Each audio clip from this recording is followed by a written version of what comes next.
I sent her money for 2 years, every month, never missed once.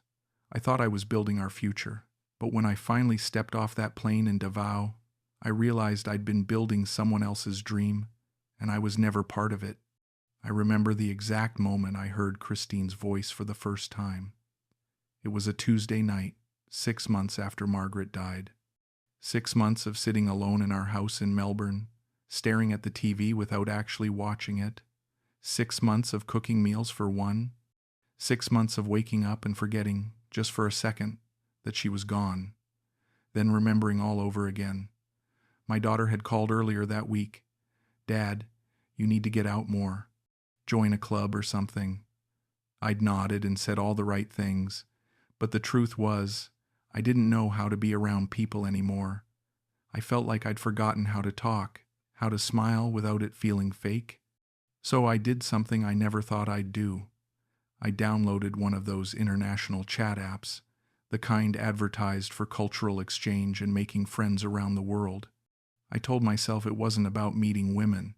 It was just about having someone to talk to, someone who didn't know Margaret, someone who wouldn't look at me with that sad, pitying expression everyone back home had perfected. I scrolled through profiles for maybe 20 minutes before I saw hers. Kristine, 24 years old, from Davao, Philippines. Her profile picture showed her smiling at the camera, holding what looked like a cup of coffee. The description said she was looking for friendship and to practice her English. Nothing about romance, nothing desperate. That made me feel better somehow. I sent her a message, just something simple. "Hi, I'm Gerald from Melbourne. Your profile says you like coffee. Me too. What's your favorite kind?" I didn't expect her to respond, but she did, within 10 minutes. "Hello, Gerald. I love iced coffee with condensed milk. Very sweet. Like me, haha. What about you?" We started talking. Just casual stuff at first. I told her I was retired, used to be a plumber. She told me about her family, her nieces, her quiet life in Davao. After a few days, she asked if we could do a video call. I was nervous. I'm 63 years old. My hair's gone gray. I've got a belly I can't seem to lose, no matter how much I walk. But I said yes anyway. When her face appeared on my screen, I felt something I hadn't felt in months. Interest. She was beautiful, sure, but it was more than that. She was smiling at me like I mattered, like I was someone worth talking to. "Hi, Gerald," she said, and her voice was soft and warm. "It's so nice to finally see you. We talked for over an hour that first call, about everything and nothing." She asked about my day, what I'd eaten, if I'd been anywhere interesting. Nobody had asked me those questions since Margaret. I found myself smiling, really smiling. When we hung up, I sat there staring at my phone for a long time. I didn't feel alone anymore. Over the next 3 months, Kristine and I talked every single day. She'd send me photos of her morning coffee, her nieces playing outside, the sunset from her window. I'd send her pictures of Melbourne, the parks I'd walk through, my attempts at cooking dinner. She never asked me for anything, not once.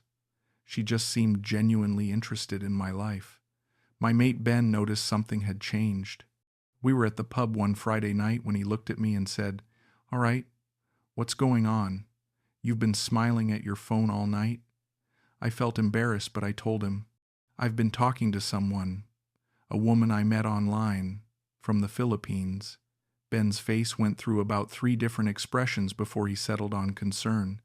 "Mate, please tell me you're not sending money to some girl online." I laughed it off. No, nothing like that. She's not like that. We're just friends."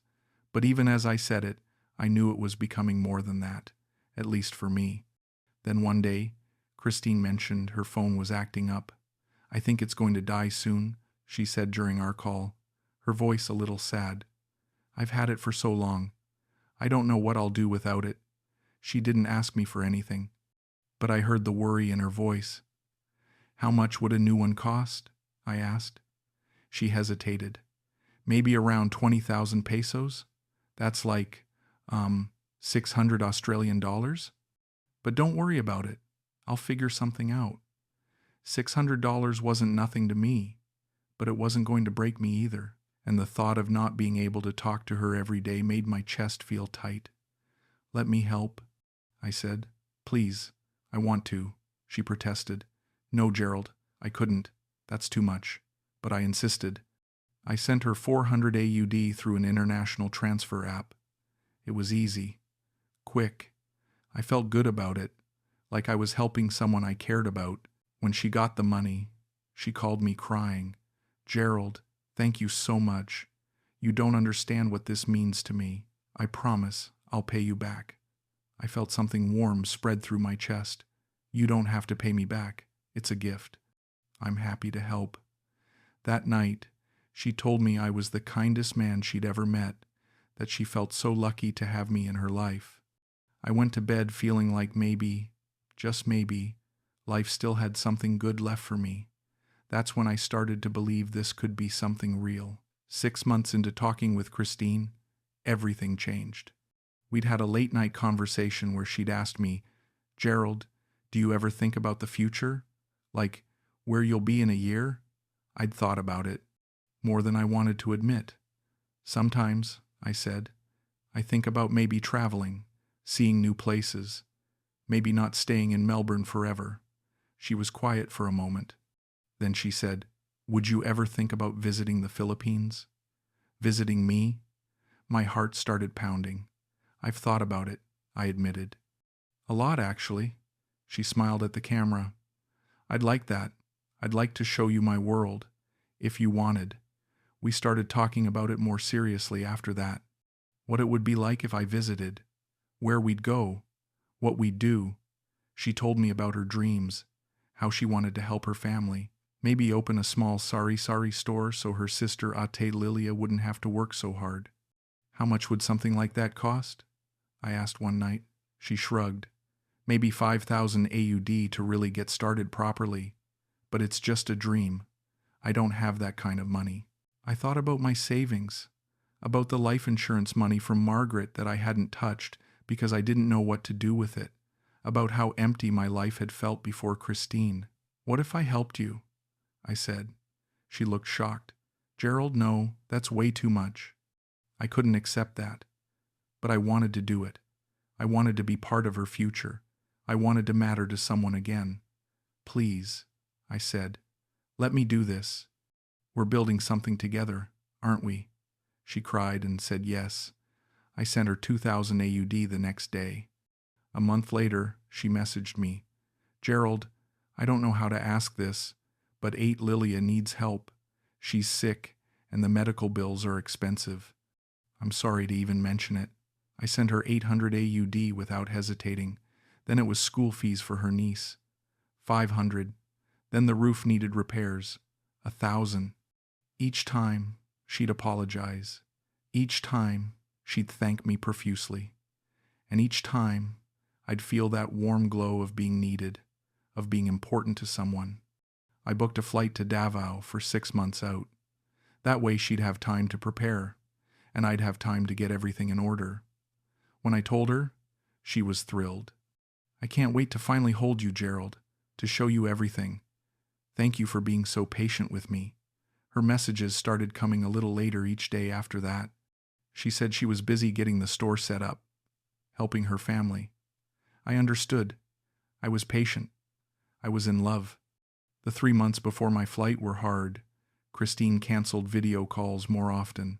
"Sorry, my internet is bad today," she'd text. Or, "I'm so tired from the store. Can we talk tomorrow?" When we did manage to connect, she seemed distracted, looking at her phone, giving short answers. I noticed, but I told myself she was probably just stressed, nervous about meeting me in person.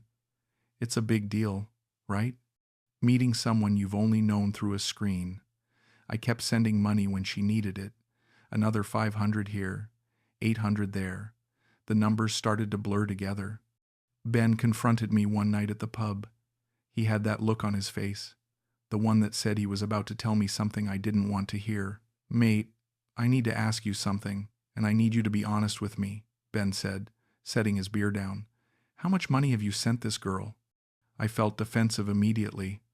Her name is Kristine, and I don't know, Maybe 15,000? Why does it matter? Ben leaned forward.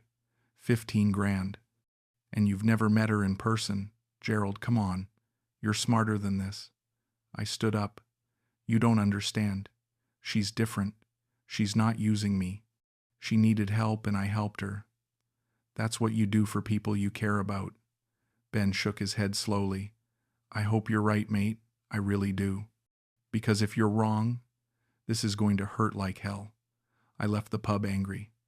But that night, lying in bed, I couldn't stop thinking about what he'd said. I pushed it away. I had to. The alternative was too painful to consider.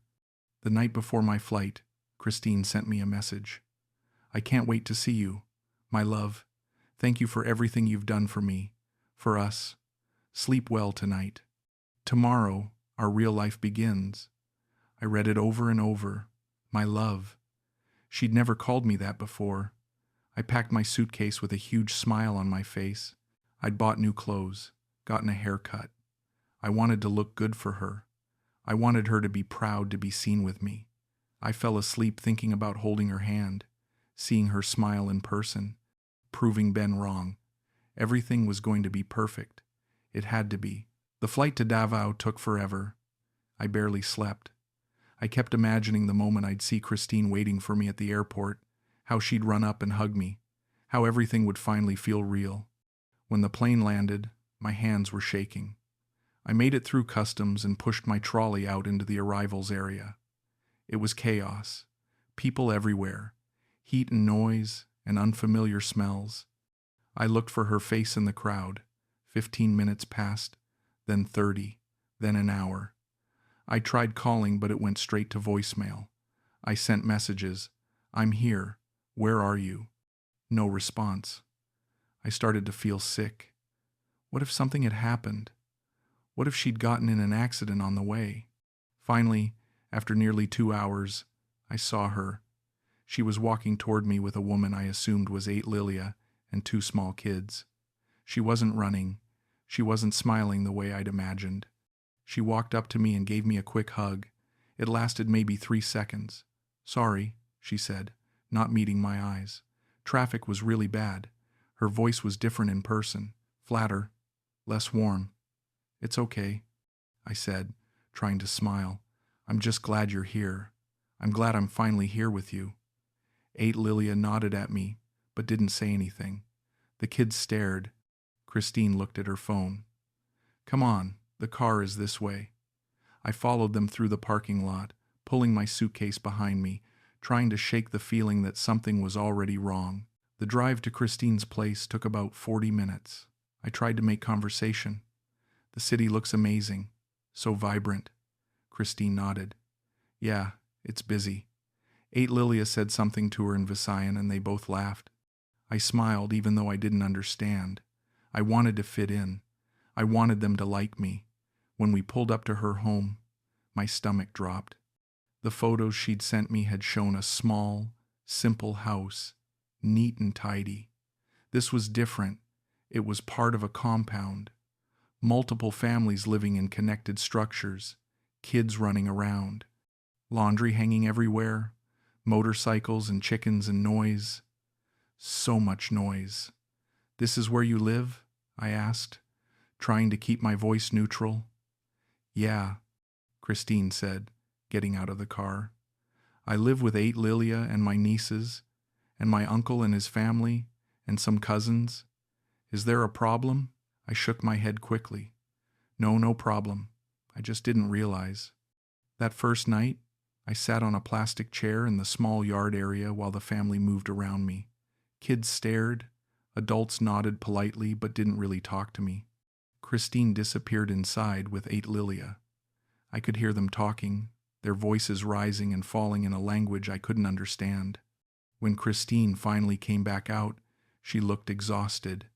I need to sleep, she said. I'm really tired. You can sleep on the couch inside. I wanted to ask if we could talk, if we could just sit together for a bit.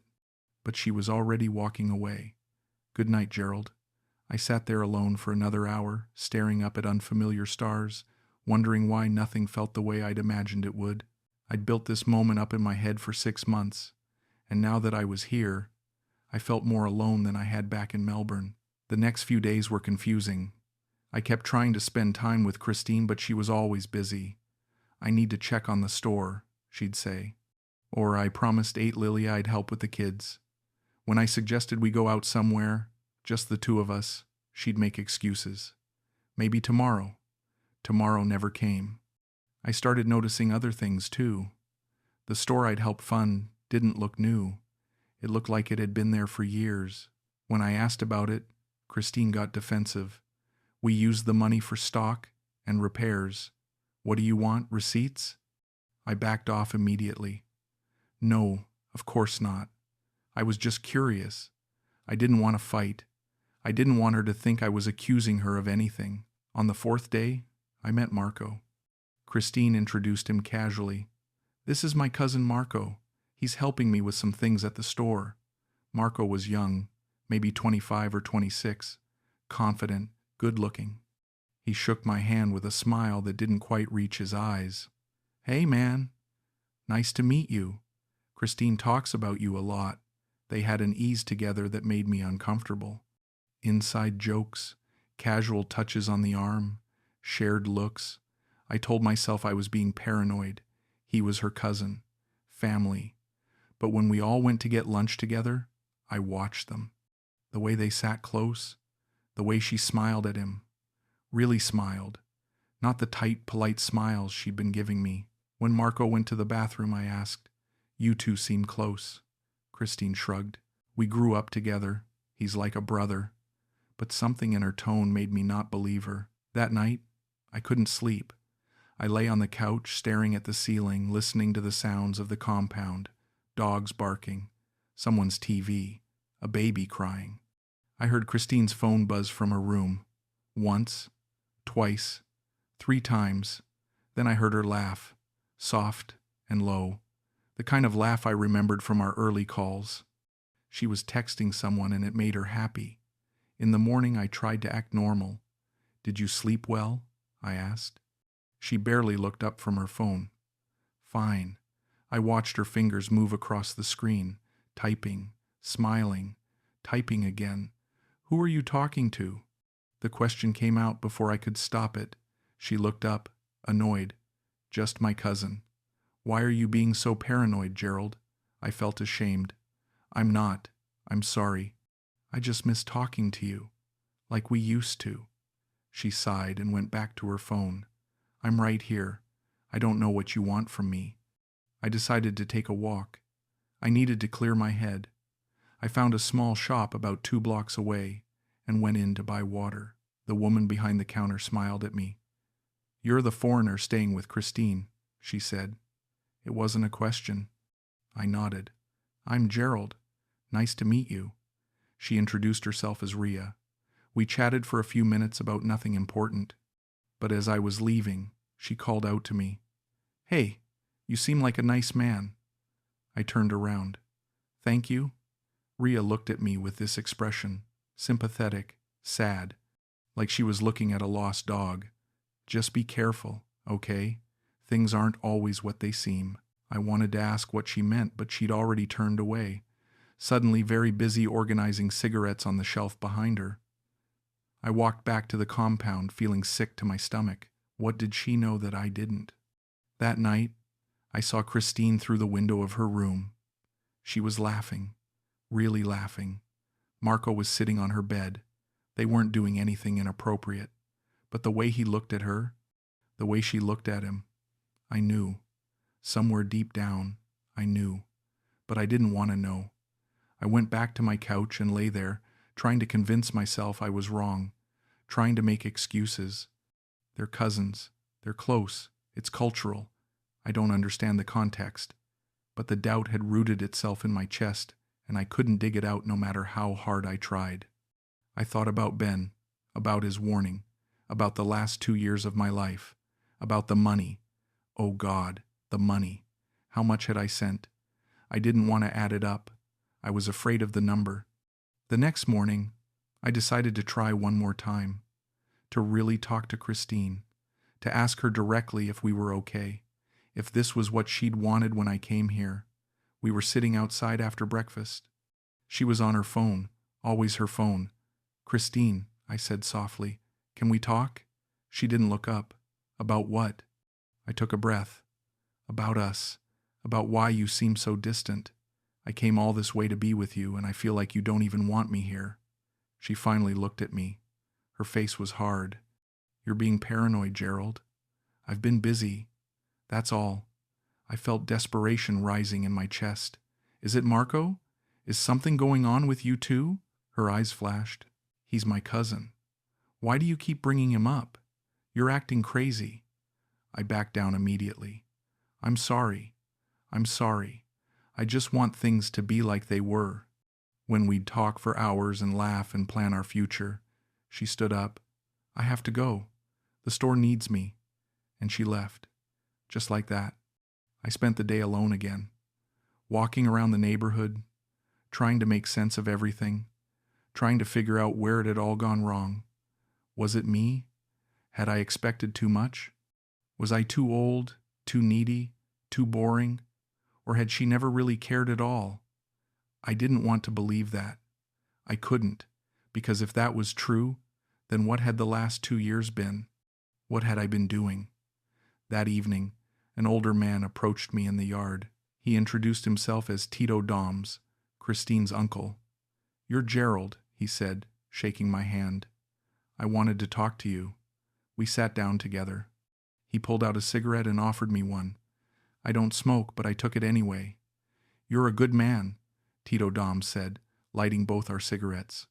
"You've helped this family a lot. Kristine has told us how generous you are." I felt uncomfortable. I just wanted to help. He nodded slowly. "I can see that. But I think you should know something.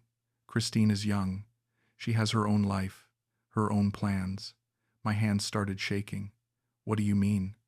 Tito Doms looked me in the eye. "Marco is not her cousin." The world tilted. "What?" He took a long drag of his cigarette. "He's her boyfriend, has been for 3 years. Everyone here knows it. I thought you should know too." I couldn't breathe. No, that's not true," she would have told me. But even as I said it, I knew he was telling the truth. I'd known it for days. I just hadn't wanted to see it. I went back inside and opened my banking app on my phone. I'd been avoiding it, not wanting to know, but now I needed to see. I scrolled through 2 years of transactions. Transfer after transfer after transfer. 400 here, 800 there, 2,000, 1,000, 500. They all had the same note. For Kristine, for us, for our future. I added it up 3 times because I couldn't believe the number. 31,000 AUD. I'd sent her 31,000 Australian dollars. My life insurance from Margaret. My retirement savings. Money I'd put aside for my daughter's kids' education. Gone.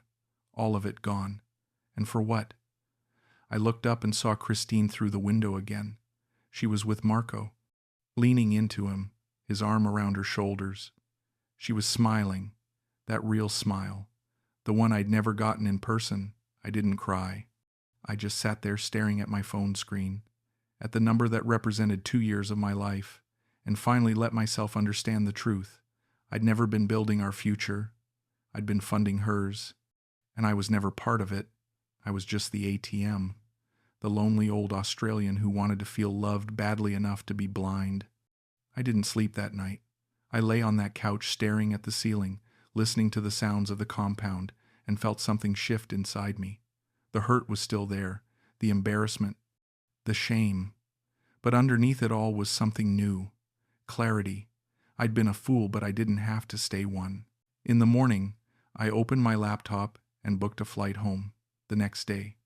1 day later than my original return date, but I couldn't stay any longer. Every minute here felt like drowning. When Kristine woke up, I told her, "I'm leaving tomorrow." She looked surprised. "Why?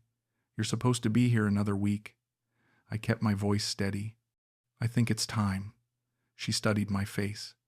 "Did someone say something to you?" I almost laughed. "Does it matter?" She looked away. "Gerald, I don't know what you think, but I never promised you anything." That's when I realized she wasn't even going to pretend. No apology, no explanation, just a shrug and a statement of fact. "You're right," I said. "You never promised me anything. I just made up a whole relationship in my head and sent you $30,000 to fund my fantasy." Her eyes widened slightly. She hadn't known I'd added it up. "I never asked you for that much." She was right. She hadn't. But she'd never said no either. "I know," I said quietly. "That's the worst part.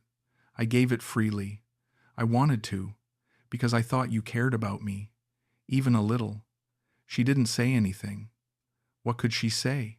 We both knew the truth now. I spent my last day in Davao alone. I packed my suitcase, said polite goodbyes to the family members who bothered to acknowledge me.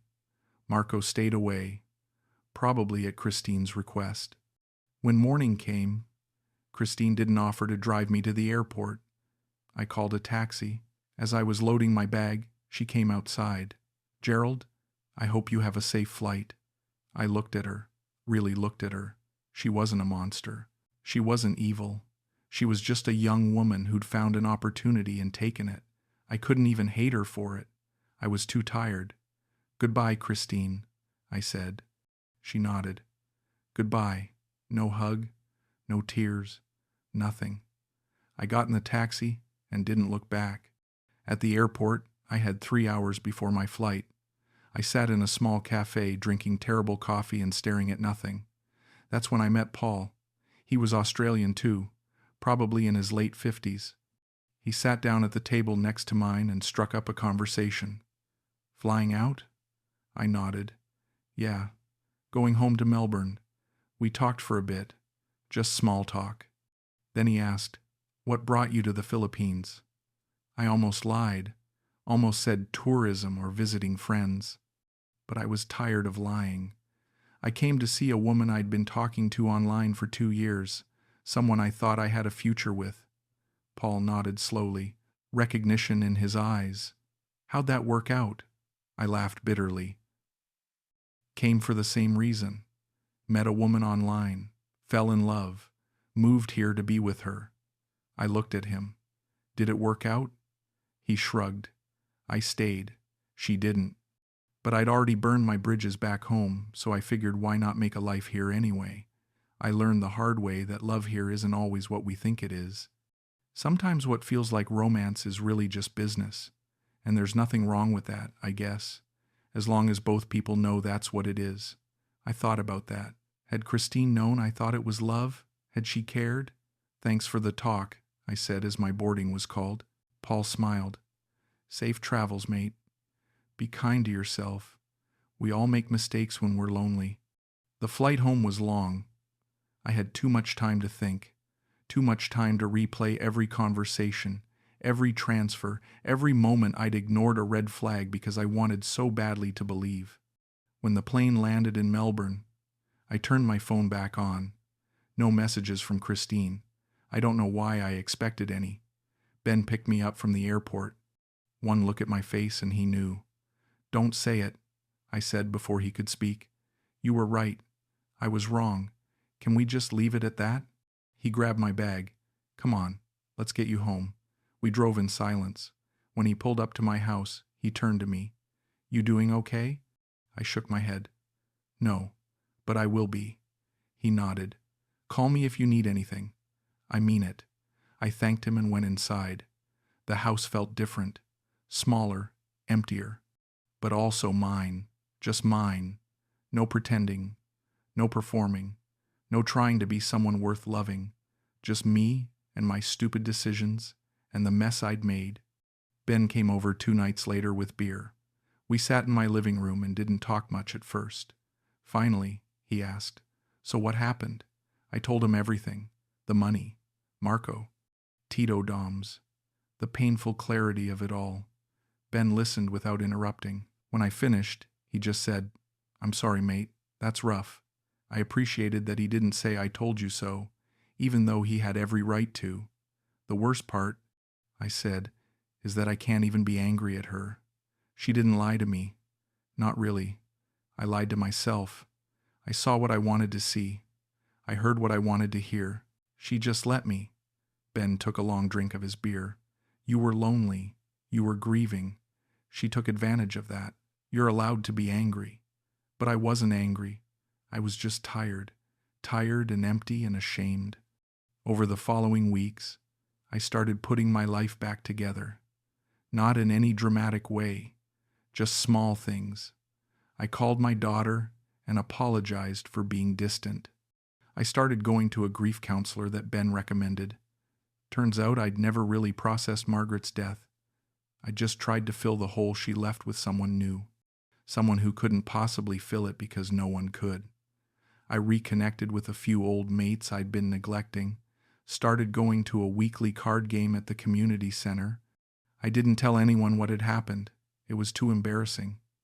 But slowly, very slowly, I started to feel a little less empty, not happy, not healed, but less hollow. I checked my bank account one day and saw the damage clearly. I'd have to delay retirement for a few years, maybe work part-time. I'd lost my safety net, but I hadn't lost everything. I still had my health, my home, people who cared about me. I'd survive. One Saturday afternoon, I drove to the coast. It was something Margaret and I used to do. Just sit and watch the water. I hadn't been able to bring myself to do it since she died, but today felt right. I parked and walked down to the beach. The sun was setting, painting everything gold and pink. I thought about Margaret, about how much I still missed her, how I'd tried to replace her instead of honoring her memory properly. I thought about Kristine too, but not with anger or longing, just with a sort of sad understanding. She'd been surviving, using the resources available to her. In a different world, with different circumstances, maybe we could have had something real, but not in this one. Not with me coming to her out of desperation rather than genuine connection. I sat there on the sand until the sun disappeared completely, and for the first time in 2 years, I felt something close to peace. Not happiness, not closure, just a quiet acceptance of where I was. A man who'd made mistakes, who'd been foolish and desperate and blind, but also a man who was still here, still breathing, still capable of learning. I don't know what happens next. I don't have some neat lesson to share or wisdom to impart. I gave away $31,000 in 2 years of my emotional life to a woman who never loved me. I let loneliness make me stupid. I ignored every warning sign because I wanted so badly to believe I could be loved again. And now I'm here, older, poorer, and probably not much wiser. But I'm here, and maybe that's enough for now. Maybe I don't need to have it all figured out. Maybe I just need to sit with myself, with my mistakes, with my grief, and learn to be okay with being alone. Not lonely, just alone. There's a difference. I'm starting to understand that. The man I was 2 years ago couldn't have understood it. He needed someone else to validate his existence, to give his life meaning. The man I am now is starting to realize that meaning comes from within. That love can't be bought or negotiated or earned through wire transfers. That sometimes the bravest thing you can do is just sit with your own emptiness and not try to fill it with the first person who shows you attention. Would I do it differently if I could go back? Of course. But I can't. All I can do is move forward, one day at a time, one small decision at a time. Maybe eventually I'll forgive myself. Maybe I'll even laugh about it someday, though I can't imagine that now. For now, I'm just trying to be kind to myself, to remember that I'm human, that I made a mistake, a big, expensive, emotionally devastating mistake, but I survived it, and I'll keep surviving. That's all any of us can do, really. Just keep surviving, keep learning, keep trying to be a little bit better than we were yesterday. I look out at the Melbourne coast and think about all the people out there making similar mistakes, sending money to someone they've never met, believing in a fantasy, desperate to feel something other than alone. I hope their stories end better than mine, but if they don't, I hope they remember what that expat Paul told me at the airport. Be kind to yourself. We all make mistakes when we're lonely. We're all just trying our best, and sometimes our best isn't good enough. Sometimes we get hurt. Sometimes we lose everything, but we're still here. And as long as we're still here, there's hope. Maybe not for the future we imagined, but for something. For peace, for understanding, for the quiet strength that comes from surviving your own stupidity and living to tell the tale.